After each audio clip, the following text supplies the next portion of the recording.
Meus irmãos e minhas irmãs, paz e bem.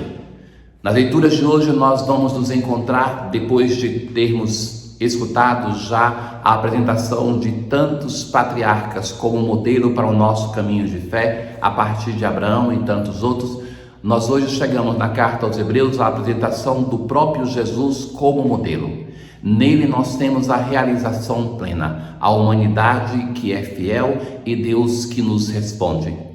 E é justamente esse Jesus que se comove diante da situação de sofrimento de duas mulheres no Evangelho de hoje, aquela que tinha uma hemorragia e aquela de 12 anos que está morta. E que Jesus, com um grupo pequeno de apóstolos, um grupo íntimo e com os pais, vai até o encontro e se mostra como Deus da vida, o Deus amoroso que se preocupa com o nosso sofrimento.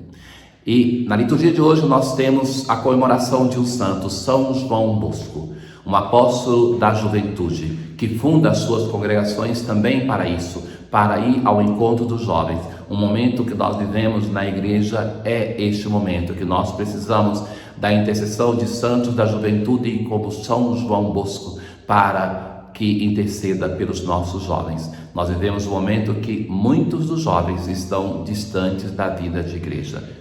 Ouçamos.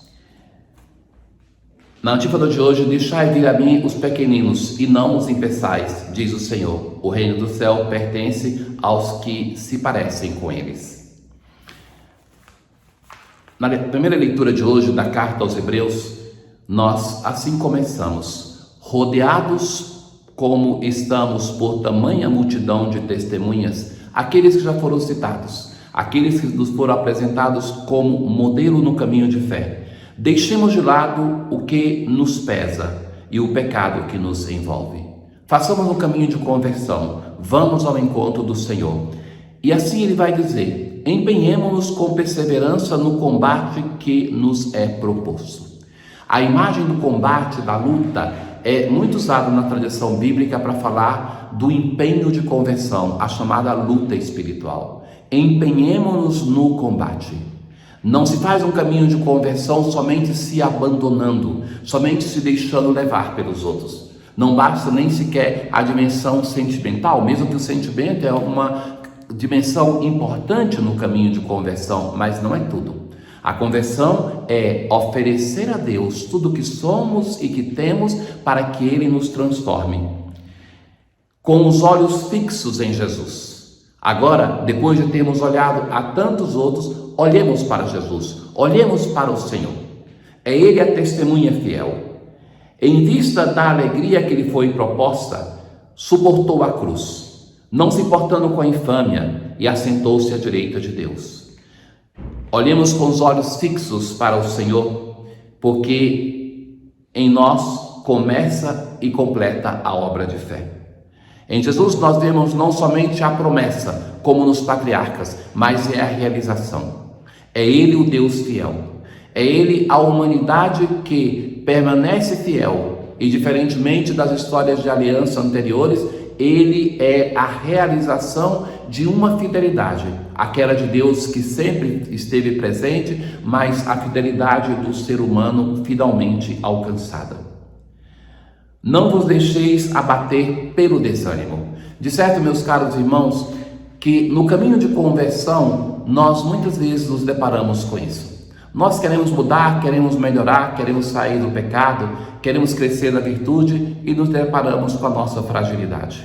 E o autor vai dizer assim: não nos desanimemos. É preciso as duas dimensões, aquela de uma exigência vigorosa para que nós mudemos, para que nós nos convertamos, mas também, por outro lado, a compreensão que somos frágeis. Então, que isso, por um lado, não nos permite estarmos abandonados para sermos carregados em um caminho de conversão que não vai acontecer, mas também de ter misericórdia para conosco, como Deus o tem. Vós ainda não resististes até ao sangue na vossa luta contra o pecado. No Salmo responsorial de hoje, Salmo 21, o ser humano no seu sofrimento tem uma certeza: que Deus é misericordioso, que Deus é fiel à sua promessa. Assim nós respondemos à leitura, aonde nós vimos a fidelidade de Deus em Jesus Cristo, a fidelidade da humanidade. Sois meu louvor em meio à grande assembleia, cumpro meus votos. Lembre-se disso os confins de toda a terra, para que voltem ao Senhor e se convertam. Para Ele há de viver a minha alma, toda a minha descendência há de servi-lo.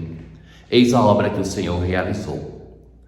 Na aclamação ao Evangelho de hoje, o Cristo tomou sobre si nossas dores, carregou em seu corpo as nossas fraquezas. Nós vimos no Evangelho de hoje Jesus que está sempre rodeado de uma multidão. Então assim já começa falando o Evangelho, uma numerosa multidão. E então chega para perto de Jesus um homem chamado Jairo, chefe da sinagoga. Caiu aos pés de Jesus e vai dizer: minha filhinha está nas últimas, vem e põe as mãos sobre ela, para que ela sare e viva. É um pai sofrido que suplica por sua filha. Uma numerosa multidão o seguia e o comprimia. Jesus acompanha este homem. E enquanto está no caminho, uma mulher que sofre há 12 anos, que tinha passado pelas mãos de muitos médicos, que gastou tudo o que possuía e que sempre piorava, tinha uma constante hemorragia. Vejam, meus irmãos, que o sangue, na tradição hebraica, quando está dentro do corpo, é o sinal de vida.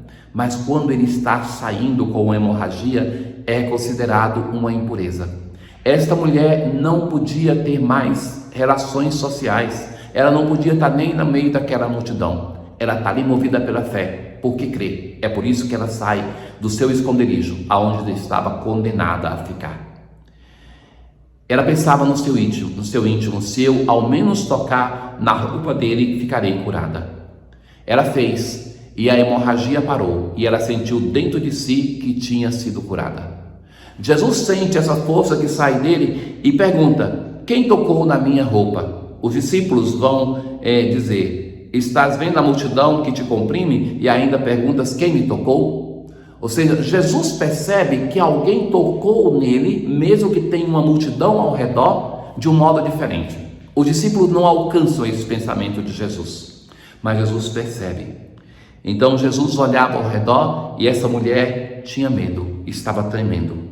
Cai aos pés de Jesus, a segunda pessoa que cai aos pés de Jesus e conta para ele tudo o que aconteceu. Jesus vai dizer: filha, a tua fé te curou. Vai em paz e fica curada desta doença. Então Jesus cura esta mulher a partir da sua fé, elogia a fé desta mulher. Jesus percebe que ela o tocou de um modo diferente.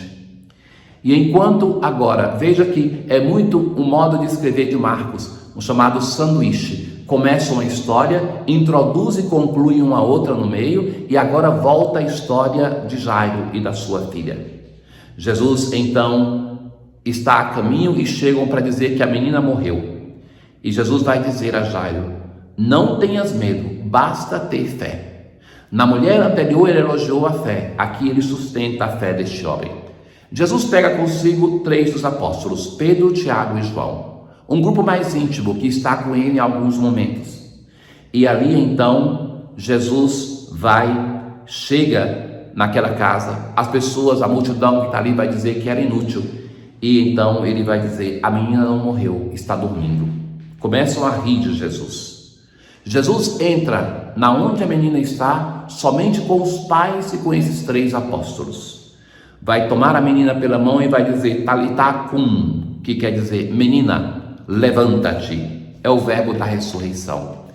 Em comum nessas duas histórias, além da fé, tem os anos. 12 anos de sofrimento de hemorragia da mulher, 12 anos de vida dessa menina. 12 é o símbolo de Israel. É o Senhor que visita o velho Israel para, nesse resto que crê, anunciar o seu poder, anunciar quem ele é através de obras. Todos ficam admirados. Ele recomendou com insistência que ninguém ficasse sabendo e mandou dar de comer à menina. Curioso isso que Jesus faz com os ressuscitados, de ter esse cuidado, de pedir que deem de comer. Na oração de hoje: ó Deus que suscitaste São João Bosco para educador e pai dos adolescentes, fazei que, inflamados da mesma caridade, procuremos a salvação dos nossos irmãos, colocando-nos inteiramente ao vosso serviço. Tenham todos um bom dia. O Senhor esteja convosco, Ele está no meio de nós. Abençoe-vos o Deus Todo-Poderoso, Pai, o Filho e o Espírito Santo.